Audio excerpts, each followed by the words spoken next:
அனைவருக்கும் அன்பார்ந்த இனிய வணக்கம். எல்லோருக்கும் எப்பொழுதும் நல்ல நாளாக அமையட்டும். பதிவு என்னவென்றால், எப்பேற்பட்ட ஏழை கூட பணக்காரனாக மாற்றும் வசம்பு. பணம் பெருக வசம்பை உங்கள் வீட்டில் இப்படி வையுங்கள். அது என்னவென்று பார்க்கலாம் வாருங்கள்.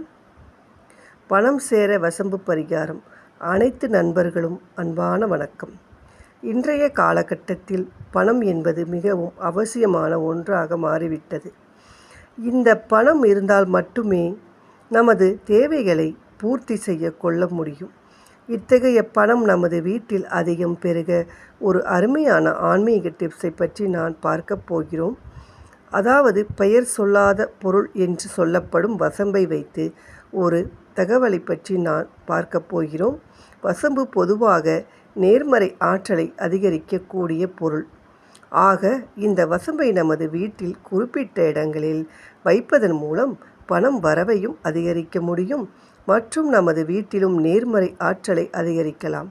சரி, வாங்க பணம் மற்றும் நேர்மறை ஆற்றலை அதிகரிக்க வசம்பை எங்கெல்லாம் வைக்கலாம் என்பதை பற்றி பதிவின் மூலம் தெரிந்து கொள்ளலாம். பணம் சேர வசம்பு பரிகாரம் 1. நாட்டு மருந்து கடைகளில் அதிகளவு கிடைக்கக்கூடிய பொருட்களில் ஒன்றுதான் இந்த வசம்பு. இந்த வசம்பை நாட்டு மருந்து கடைகளில் தேவையான அளவு வாங்கி கொள்ளுங்கள். பிறகு அதனை முதலில் உங்கள் வீட்டு சமையலறையில் உள்ள உப்பு ஜாடியின் அடிப்பகுதியில் வைத்து பிறகு அதன் மேல் கல் உப்பை நிரப்பிவிடுங்கள். இவ்வாறு செய்வதனால் வீட்டில் நல்ல ஆற்றல்கள் அதிகரிக்கும், பணம் வரவும் அதிகரிக்கும். 2வது பரிகாரம். பிறகு பணம் வைக்கும் இடங்களில் இந்த வசம்பை வைக்கலாம். அதாவது மணிப்பர்ஸ், ஹேண்ட்பேக், பீரோ போன்ற இடங்களில் இந்த வசம்பை வைக்கலாம். இப்படி வைப்பதினால் செல்வ வளம் அதிகரிக்கும். 3. திருமணம் பெண்கள் கண்டிப்பாக வருடங்களுக்கு ஒரு முறையாவது தங்களது தாலிக்கயிறு நிச்சயம் மாற்றுவீர்கள்.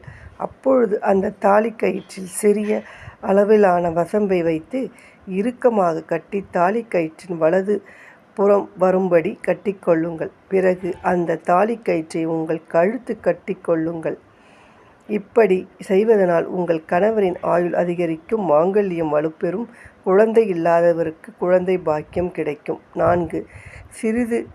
சிறிய அளவில் உள்ள வசம்பு துண்டை எடுத்துக்கொள்ளுங்கள். அவற்றை பூஜை அறையில் உள்ள விளக்கின் ஒரு பகுதியை மட்டும் எரித்து கொள்ளுங்கள்.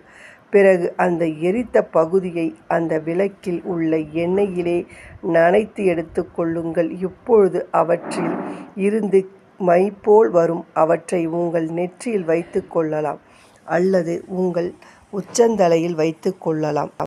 இப்படி செய்வதனால் உங்களுக்குள் இருக்கும் எதிர்மறை ஆற்றல் விலகி நேர்மறை ஆற்றல் அதிகரிக்கும். இதுதான் வசம்பின் பரிகாரத்தை தெரிந்து கொண்டும் அடுத்த நல்ல பதிவில் பார்க்கலாம். நன்றி, வணக்கம்.